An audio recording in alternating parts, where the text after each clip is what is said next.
Nachádzame sa v meste Žilina, v ktorej v mestských častiach sa od roku 2025 zásadne zmení systém triedenia odpadov.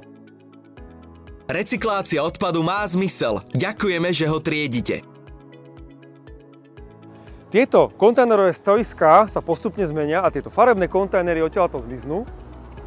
A jedným z dôvodov, prečo sa tak deje, vidíte názorne rovno predo mnou, je to neporiadok, nesprávne triedenie a neraz aj znehodnocovanie dobre recyklovateľných druhov odpadov.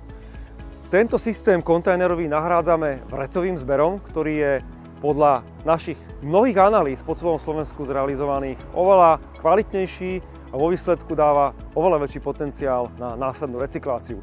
To, čo tu zostane, okrem týchto kontajnerov na textil a bioodpad, tak za zložky, za ktoré zodpovedá organizácia Naturpack, tu zostanú zelené kontajnery určené na triedenie skla.